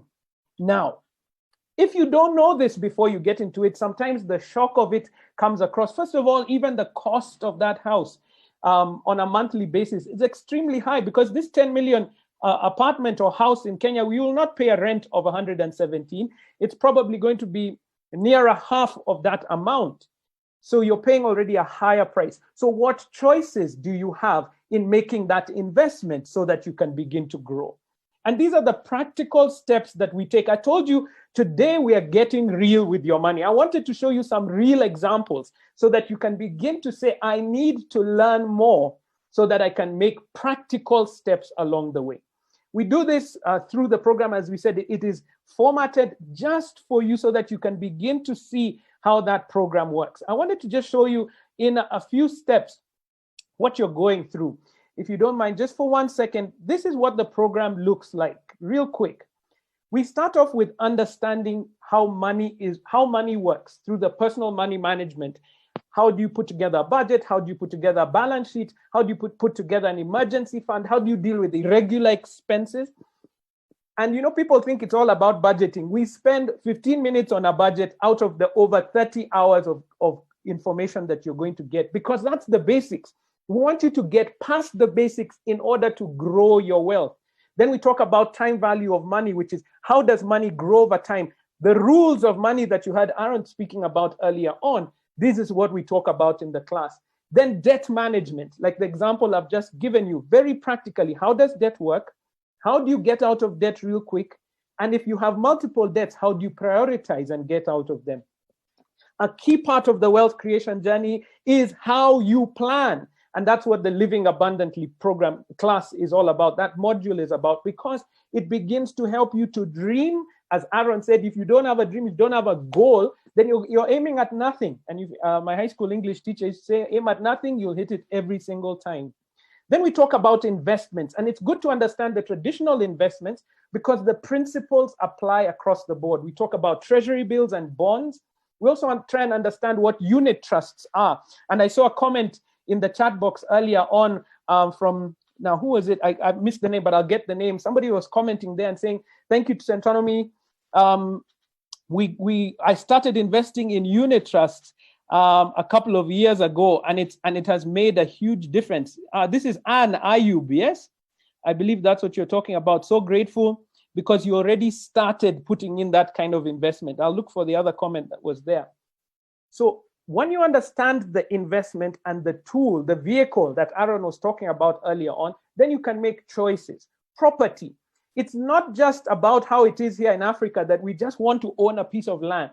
We don't know why. We don't know what the land is going to do for us, but we want to buy, so we just buy. Sometimes we buy even without seeing it. And how does investing in the stock market work for us? Because it is key that we become investors. It breaks my heart and all our trainers at Centonomy when we think about it, that in Kenya, for instance, the Nairobi Securities Exchange, over 60% of the transactions on the exchange are by foreigners. And we are just wondering, Africans, where is your money? Please invest in the businesses that are there. And the final part of the class, we talk about how to protect your investments through insurance, estate planning, and understanding taxes. Once you've gotten all this information, we now work through to put together a 5-year financial plan, which incorporates all those tools that we have given you, your dream and your ambition, the investment tools that you're going to do, so that for the next 5 years, it is clear where your money is going. Is it to debt reduction, growing your investments, and getting to your goals like EDA, such goals like going on holiday. And that's such a wonderful thing. So this is what the program looks like. And I really encourage you. I'm going to be giving you the costs just now. Actually, I should just tell you the cost even as we get there, because I want Waceke to close with power just now. So it's like this. Register today for only 500 shillings. This is an open day special, 500 shillings, about $5 US. And we'll give you some contacts for those of you in the diaspora and those who are international students. I'll give you some directions on that. And then monthly installments, 3 monthly installments of 12,000 shillings, 12,000 shillings, and 10,500. As I said, the exchange rate is about 100 shillings to $1. So that first installment will be about $120. And so this is the time to do it. You heard Michael say it. You heard Irene mention it as well. Now is the time. So this is a good time for you to begin to think through that. I'll come back after this with all the details for registration and how you can be able to get there. I just saw quite a few questions on how much that is. But I'm so excited to invite our next speaker, because she's the reason that we're here. She stepped out on her dream, and because of that dream, we're in this room, and I have a job, and I'm so grateful for that. So Waceke, I know you want to talk about money, language, and mindset, and this is so key. Please feel free. Okay. Hi, everybody. Sorry, hi. Hi, Waithaka. Can you hear me? Loud and clear. Okay, sorry, you disappeared for a bit. I just wanted to make sure you can hear me, you can see me, and then my network is working fine. Good morning, everybody. So glad to be here on our second online open day, but it's been a couple of these sessions. So I hope you are all enjoying it and getting value of it. And thank you to the great speakers that we have had today, Irene, Michael, and everybody else. It's just been fantastic to actually listen to you. So today I was asked to talk about money language and especially what is going on. And as I was thinking about how to phrase it, I just thought I'd tackle, just from experiences we've gone through Centonomy and my own experience, what does money respond to? Because as much as we're going through this different time, we've got to understand that the money language did not change, yeah? And I was having these conversations on making sense, conversations on Friday with an economist, and he was saying, we've got to understand that money did not get coronavirus. So when COVID happened, there's no big bonfire that was put and money disappeared from the table. So the principles are still the same, But I think what we've got to start out with, even before I start on the principles, is let's put money in its place. Who is the master and who is the slave? And maybe we are being given an opportunity to actually correct that relationship. In the book Making Sense, I keep saying that money is a tool for life, but it is not the life. And over time, we have given money so much power. You're supposed to be the master and not the slave, but we have let money direct a couple of things. And Michael was talking about our belief systems. We've let money direct so many things. And every time, even as we go through this, when we use the words, I can't, I am broke, just understand we are giving money power. And there's so much of that talk. There's been that talk from before, by the way. But even now, there's so much of that talk. Please remember, those words we like saying, I am not enough, I am broke, I am not good enough, I am this and that. Whatever follows I am tends to come looking for you. So we've got to be so careful about that. Also, when we start saying, I can't, yeah, this is the thing. Is there a vehicle you like or you drive or you want to have? For many of us, there's that car that has grabbed your attention. What happened immediately after you saw that car, the car that you like? For me, what happened, and I think a lot of you can relate with this, is I started seeing that car everywhere on the road. But that car had always existed. But the moment I said that color of that car, for me, it's the orange Ford Ranger. The minute I said, ooh, I like that car, I started seeing those cars all over the place, yeah? So it works the same way when you say, I can't. If you say, I can't buy, I can't invest, I can't do this, I can't have this kind of career, what happens? It blocks your mind from contemplating it. So even in this season, yeah, be so careful about what you're listening to, those I can't, the things that you're putting after I am, because it then becomes the car on the road. So the first thing that money is going to respond to, do you have the right car on the road? So your car on the road can't be the negativity, as Michael was talking about, because it has to be the other things. But let me go through some principles, and I'm going to 3 things today, yeah? The principles under which money responds. The first one is consistency.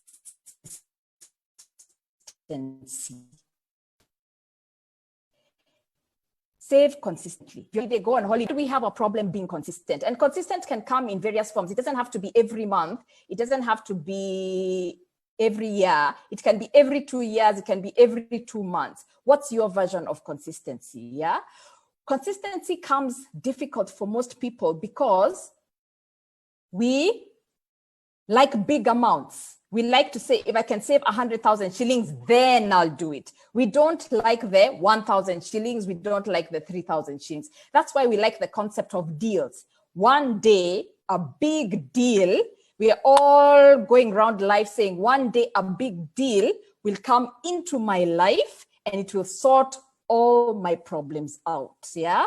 And it's not just with money, even habits, do them consistently. I remember many years ago, and when you see what you now know as Centonomy, how it came to being, is consistent habits like I'm going to take Monday morning to think. I'm going to clear my timetable and just take Monday morning off, what looked like off, but it was really time to think and reflect. Yeah. So just understand, when we see people achieve something, we think they are lucky. No, they're not lucky. They are consistent. What can you be consistent about, both with money, but most importantly, your habits? So I love the ocean. Yeah. And when Michael was talking about some people have moved to Bali, I just smiled. Yeah. Because I'm living in Nduati right now for 1 month. I've loved the ocean for a long, long time. But this started with deciding every year I'm going to take a couple of days to go at the coast. And in the beginning, it was hard, so that you had to save for it, you had to plan for it, you had to get over the guilt of doing it. But I started doing it every year, and 2 days became 3 days, 3 days became a week became two weeks, and now I'm here for a month. Once the president opened the borders, I'm like, I've gone. This is going to be my Nduati for the year. But that's something consistently. So even with the good things that you want in your life, do them consistently. Take time consistently, read consistently. We don't like to read, yeah? I was having a conversation on tax yesterday on making sense, and the tax benefits that we can accrue along the way, the tax reliefs through the pension, they don't come in big amounts, and that's why we don't take advantage of them. But when you do them consistently, you actually start seeing the fruits of that labor. So whatever you're going to do, do it consistently. If you are doing something consistently, don't make COVID come and interrupt what you are actually doing consistently. The second thing is purpose. Yeah. So you have money. What is it really going to enable you to do? Yeah. A lot of us want money for money's sake. Yeah. Now, I think in our media, especially in Kenya, we have seen so many stories of people who have money, who have gotten money the wrong way. They are in court. Some are hiding money under the mattresses. Even when you watch some of these Netflix movies of the drug lords, you're like, you made so much money, but you can't even enjoy it. Why make so much money and have to travel in a boot of a car? Yeah. So even though we make money and then, so look at all your goals. Look at all the goals you have. Buy a house, retire well, buy nice things, take my kids to good schools. That is important, yes. And then, the and then side of the equation is the purpose, yeah? Because when you start saying, okay, I have this great house, I have all this money in my bank account, I have these plots of land all over the place, and then, so the guys I'm talking about who keep wanting money for money's sake, they never do the and then. So money comes back and takes over the master. Remember, purpose doesn't end with your retirement plan. It doesn't even end with 1 billion shillings in your pocket. Purpose is starting to talk to what were you designed to do, so money can surely become a tool in that, yeah? Purpose is the magnet, yeah? It transcends goals. We usually write short-term goals, medium-term goals, whatever. It is a process, and how you describe it changes over time, but you've got to just understand we're all in the journey of the purpose. 10 years ago, I might have described my purpose as, it changes over time, helping people with their financial plans. Now, when I'm thinking about purpose, I'm more in line with how do we get Africans to create wealth by supporting Africans, yeah? Africa for Africa. So the formula, I mean, there's no formula to purpose, but from my experience, it starts with understanding the things that really bother you. Because look at your thumbprint. Look, everybody, take a moment to look at your thumbprint and just understand there is nobody on the face of this world who has the same thumbprint. Purpose is that thumbprint. Even if you have an identical twin, even if I had an identical twin, they don't have the same thumbprint as me. That means I was supposed to do, and you were supposed to do something uniquely different. And what money is supposed to do is facilitate that journey. So for me, the formula, if I was to give a formula to purpose, it starts with understanding the things that bother you. I used to get bothered way before I started Centonomy. I always got bothered by why are people complaining about money so much? Why are we all in, us guys are but those guys from Mars can. So that mentality really bothered me. The kind of conversation that I never talk about it in the book of our community doesn't, but this other community does. Our culture says this, our culture says that. All those things, I'm too young, I'm too old, never sat right with me from a very, very long time. So it start with understanding the things that bother you, plus what are your unique skills, that thumbprint. And I'm not talking about academic qualifications. Those are good, yes, but your unique skills tend to be in things that are transferable, like I am a good listener, I can cook, I am creative, I like to read, I am good with people, I seem to be the one who is able to sort problems out, I am organized, yeah? So mix that plus what your experiences have taught you. So for me, as I told you, that money thing bothered me from a very, very long time ago. I would say the unique skills I brought in was the ability to understand money and communicate it. So I'm not talking about degrees here. And my experiences, I've talked about my experiences with money. They're in the book, in Centonomy. I talk about them a lot, even during the classes. It's, from the 300 bob moment to going to the ATM and finding there's no money, a lifestyle working in the banking sector where I earned good money but had nothing to show for it. So when I mix all that together, it has brought me here. Yeah. And I can talk about it retrospectively, but it's a process. So we've got to start engaging with purpose, because that is what becomes the magnet. Even if you're trying to create wealth, your wealth creation journey will be very small, yeah, if purpose is not the foundation of it. So yes, have a good house. Yes, have a good lifestyle. Take your kids to the right school. Go on your holidays. Yes. And then, yeah. So all of us must ask ourselves, even though I had all these things I'm aiming for, what is the end then? Because I've learned that is what attracts resources.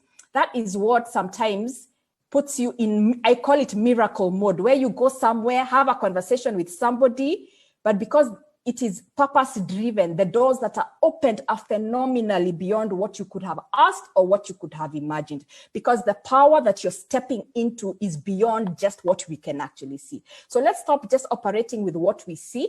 Let's understand that the power lies deeper, and purpose is that power. And lastly, movement. Money has to move. Yeah. So the principles I've said is consistency, it's purpose, and movement. And I guess it's interesting that we are a financial company and we're telling you money has to move. Yeah, money has to move. We are in the place we are now. Remember, I said in the beginning, money did not get coronavirus. So there was no big bonfire of money and we burnt money. So money is there. The money is not less. Yeah. What the problem is we are facing as an economy now is money is stuck. It is not moving because people are hoarding it to some extent, because they're like, oh, we don't know what's going to happen. Let's keep money in the bank accounts. If you talk to banks, they're like field day, fixed deposits are all over the place. Yeah. It's also the places where we would move money, restaurants. Yeah. Unfortunately, it's telling us something about our culture. Bars. Bars were moving a lot of money. Yeah. It's telling us something about our culture as people. Yeah. So we all collectively create wealth when money moves. So what we have to ask ourselves, what do I want to be a channel for? Yeah. You are not being given money or being given wealth so it gets stuck. Yeah. We are all channels. And maybe this is the point to question, what do I want to be a channel for? And this is the time we start saying, let me be an intentional spender. Yeah. Do you want to be a channel for Chinese products or African products? I'm just going to call it as it is, yeah? So we have created a continent that is, everyone's coming here because this is where the market is, this is where the resources are, but are we going to be just a channel to consume products from other countries, yeah? Are you going to be a channel for real experiences, travel around your country, or lifestyle driven, or a lifestyle on Instagram? Are you going to be a channel for value spending? So when you're spending something with your family, it's something that you have value, it's something that you will remember, or are you just spending to look good? Yeah. So this is when we have to start questioning social status. When we are buying things, buying cars, buying phones, all those things, nothing wrong with them. But when we're doing them for other people so that other people can see, so that we can get the respect, what are we a channel for? The day we meet our maker, he'll tell you, this is the amount of money I put in your hand. From when you started earning a salary that was 10,000 shillings or $100 to the time you were 70 years old, all this is the money that I gave you and you earned. What was it a channel for? So yes, we have to survive and eat, put a roof over our heads, yeah? But what else do you want to be? What else do you want to be a channel for? So are you happy with the channels? And when we say do things like a spending plan or a budget, yeah? Yes, it's helping you get the consistency, it's helping you get the discipline, but it's also starting to ask, what do I want to be a channel for? Trust me, when you are the channel for the right things, the capacity tends to expand. Just like a river bank, when there's more water flowing into the river banks expand, yeah? So question that. Consistency. Can I be consistent with whatever, with both money and habits? If I'm thinking, let me think. If I'm reading, let me read. If I'm traveling, let me travel. Yeah. If I'm saving, let me save. Yeah. What is the purpose, the foundation of that? And what do I want to be a channel for? Because we are here so that money can move. And as Africans, it's time that apart from the channels while we are alive, it's time we make our money and our journeys here become channels for generations. Yeah. I think the Asian community has been fantastic with us not so much. Yeah. And we need to work on it, but let's now start talking about generational wealth. Yeah. And those generations keep thinking about generations. That means 3 generations from now won't have the same struggles we are because survival is taken care of. Yeah. So in a nutshell, the Bible says, yeah, and I am a Christian and I am a person of faith. So this, how I teach has come a lot from this. The love of money is the root of all evil, not money, the love of money. We have made the mistake of loving money, but using people and using life. We were using people and using life to make money. That's the wrong order. So we've got to love people, love life, love experiences, and use money. As I started in the beginning, I said money is a tool for the life that you want, but money is not that life. Money is not the master. And what we now do at Centonomy is get those 3 things right for you. How do you become consistent? What is the purpose? How are you going to move money? What are the channels? Because for us, this has never been a class about just budgeting and just making money for the sake, but it's really how do you actually live abundantly as a result of getting these 3 things and other things that we teach in the class, right? So I hope after this, you now understand some of the things I think from my own experience, money responds to, and we can walk this journey together to create wealthy Africans.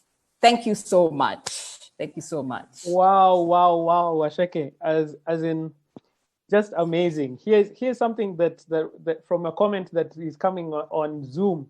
Yeah. This is Matthew's, and Matthew says the bars expenses can be channeled to investments. Choma bar investments. These figures can fund a lot of projects. It was crazy digits, you know. Yes. And Sheke, I remember myself, one of the biggest transformational issues was actually knowing where my money goes. Not so that I stop spending, but so that I start spending with purpose. And I think that was the second point that you brought up. Yes. And it's that consistency with purpose that helps along the way. Sheke, add one. Sorry, go ahead.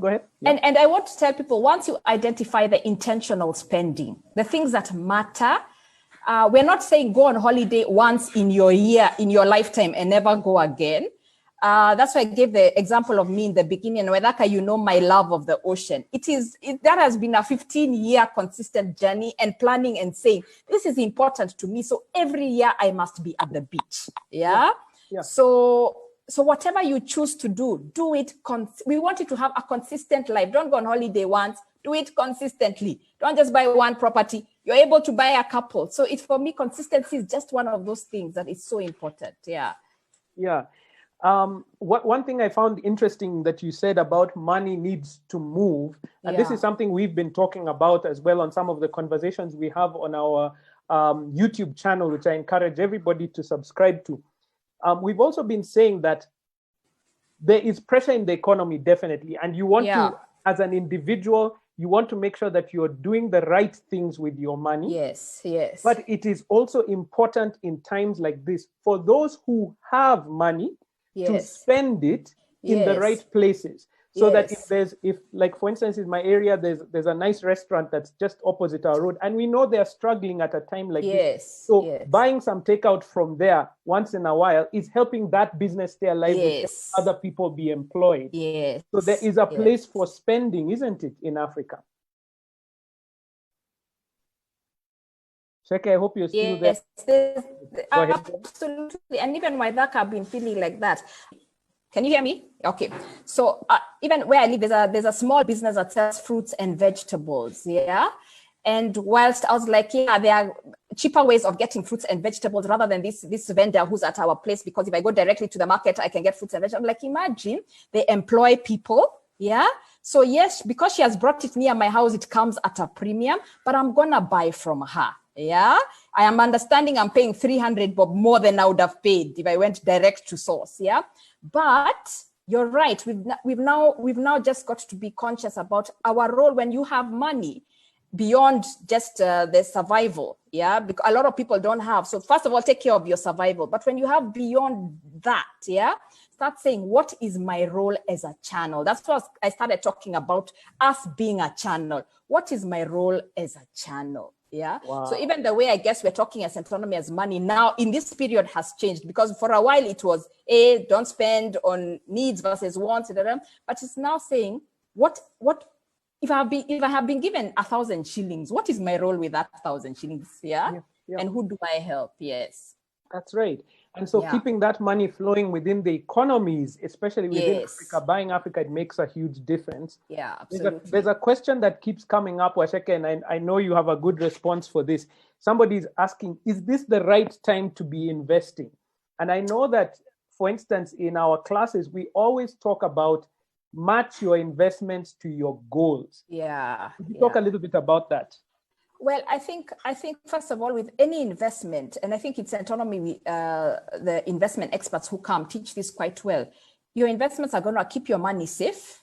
They're going to generate an income, and they're going to grow in value. So for example, if you invest in the stock exchange, my shares of 10,000 shillings over time will be worth 50,000 shillings or property.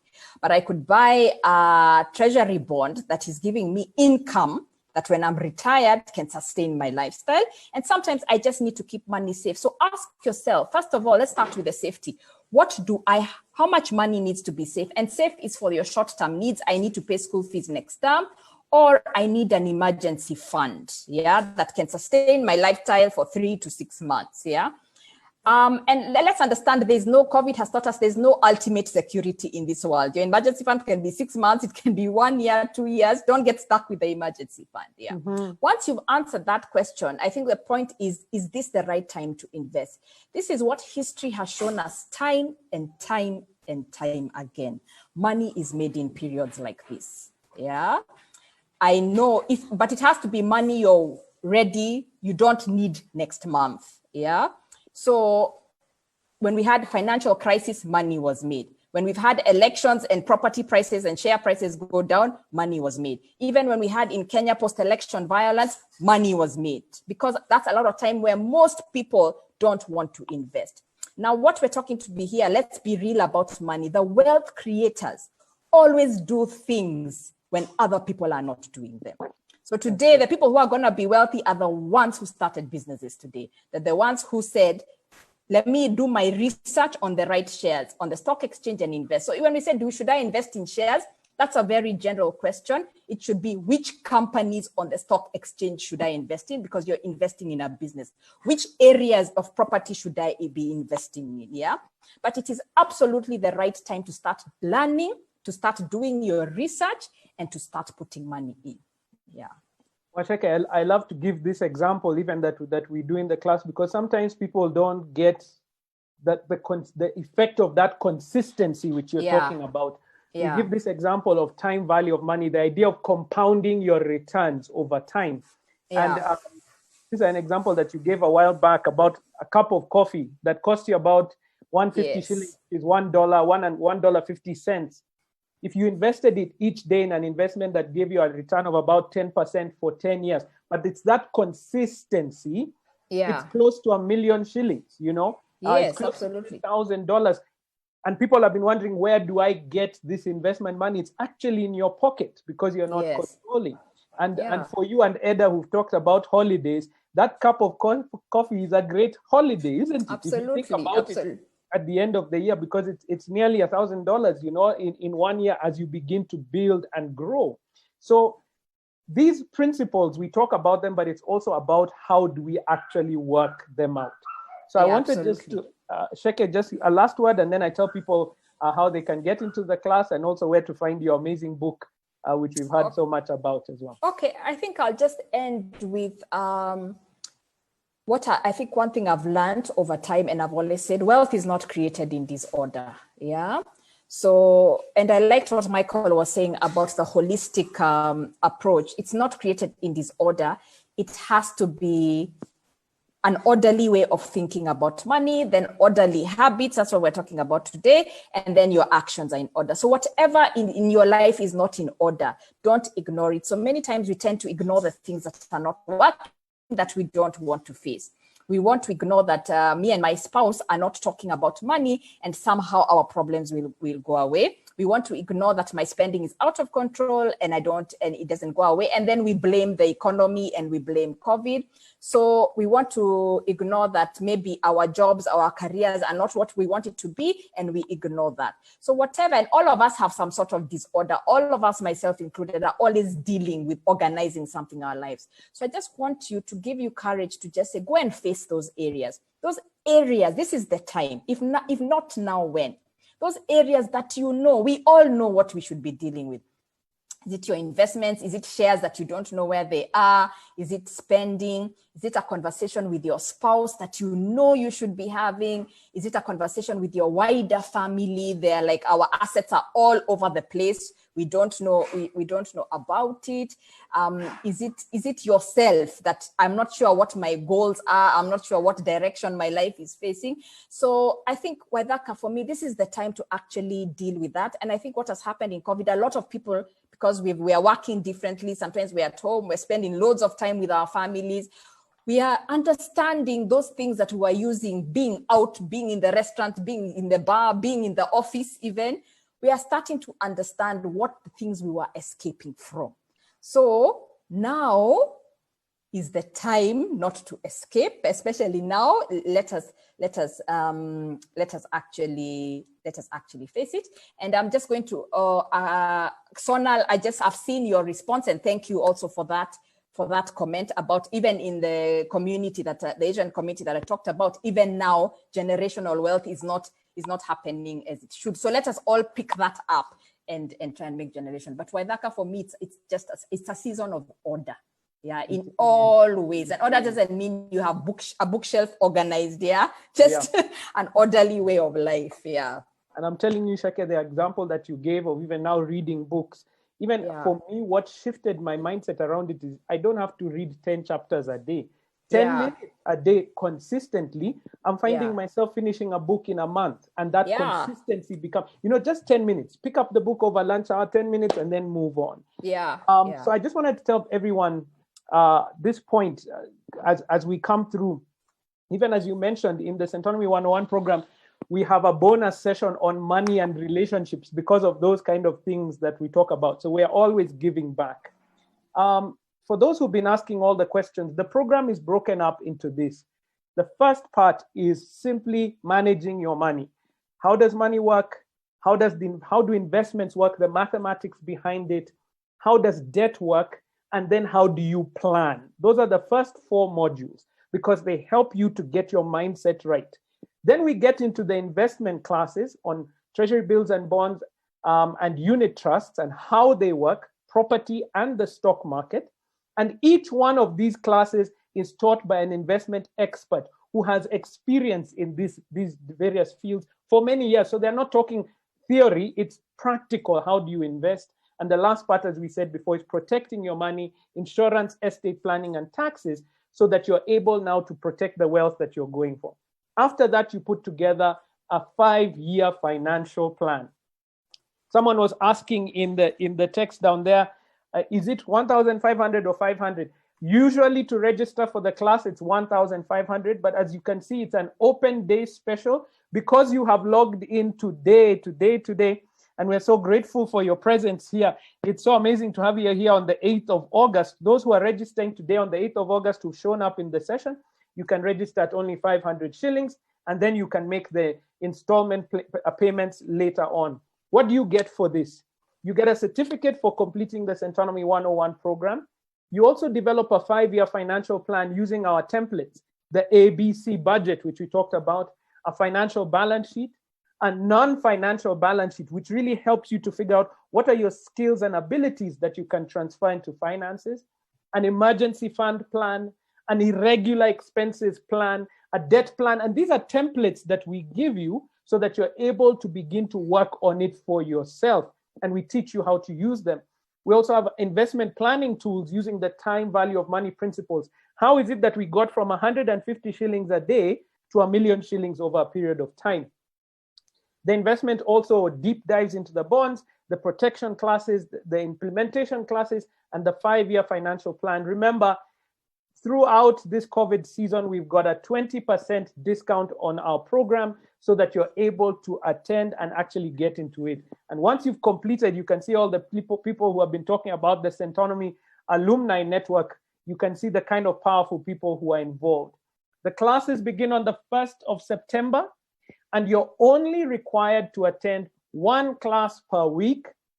And that's either Tuesday, Wednesday, or Thursday evenings, 6 p.m. to 8:30 p.m. East African time, or Saturday morning from 9 a.m. to 11:30 a.m. East African time. You don't have to attend all 4, you attend 1 per week, which means, as you heard Eda mention, if let's say you have registered for the Tuesday class, but something happened on Tuesday, you couldn't attend, you are more than welcome to come in on Wednesday, Thursday, or Saturday. It's the same class taught for the whole week. And as I mentioned, 20% discount during this COVID season. The registration fee is usually 1,500, but as I mentioned, we have an open day special of 500 shillings. Open day special, if you register today on the 8th of August, 2020, 5,000 shillings, 500 shillings, sorry. And for inquiries, please email maureen@centonomy.com, maureen@centonomy.com, or call the number on that screen, 0700036433, or that's +254 700036433. Email maureen@centonomy.com, and she'll give you so many details on how you can be able to join. For those who are interested also, I wanted to just share with you that you can be able to also purchase Waceke's book, Making Sense, as you start your journey of wealth creation, and the details are there on the screen.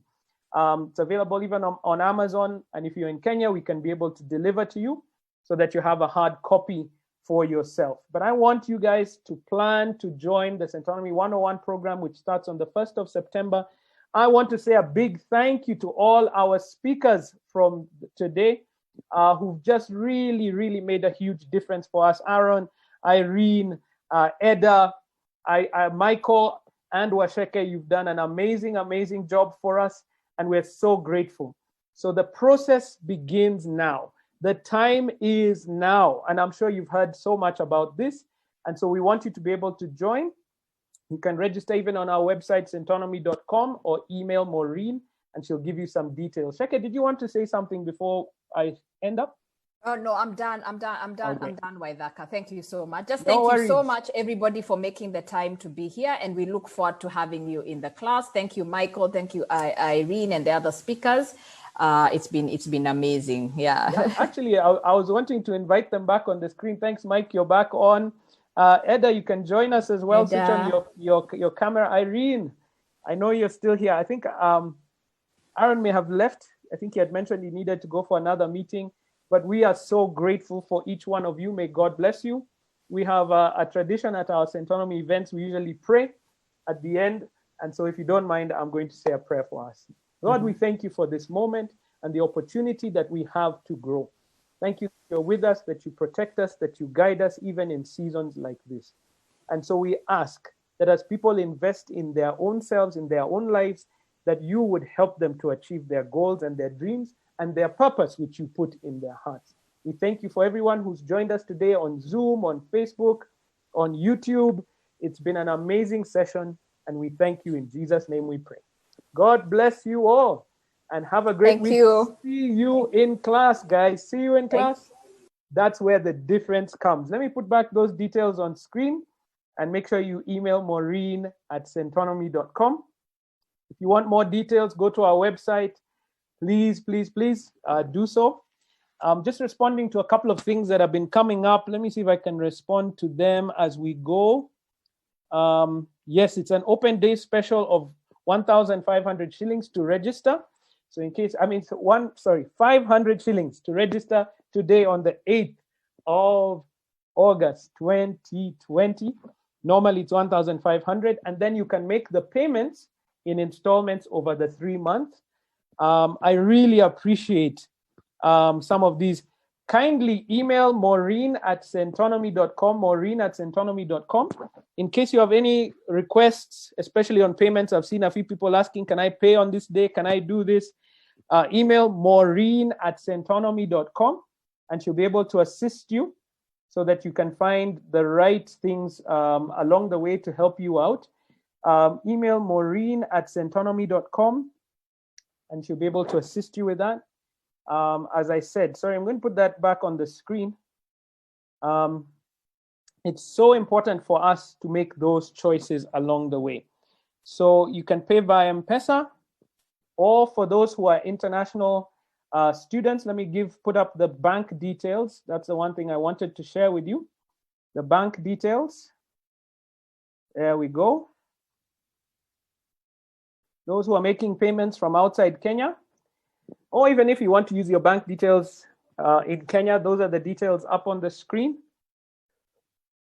You can be able to use them. As I said, you can also pay via M-Pesa, and those are the details. The M-Pesa pay bill, 986850, and the account number is your name, your first name, and add the number 101 so that we know which program you're joining us for. 101 986850. The account number is your name, and add 101 at the end so we know which program you're joining us for this September.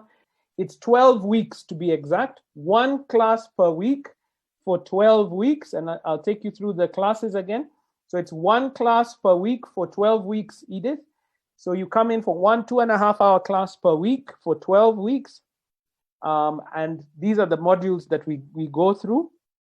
And it is a process of changing the way we think, the way we invest, the way we move forward. And I know that it's going to be extremely beneficial to you. Can I pay via M-Pesa internationally? You can.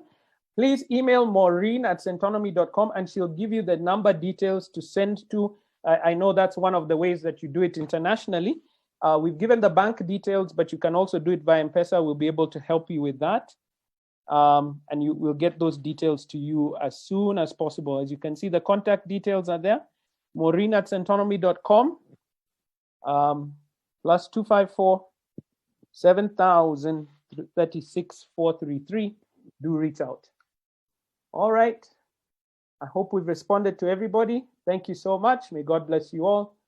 And we'll see you in a couple of weeks. I think we do have another event before the class begins. We are all about giving back. Take care.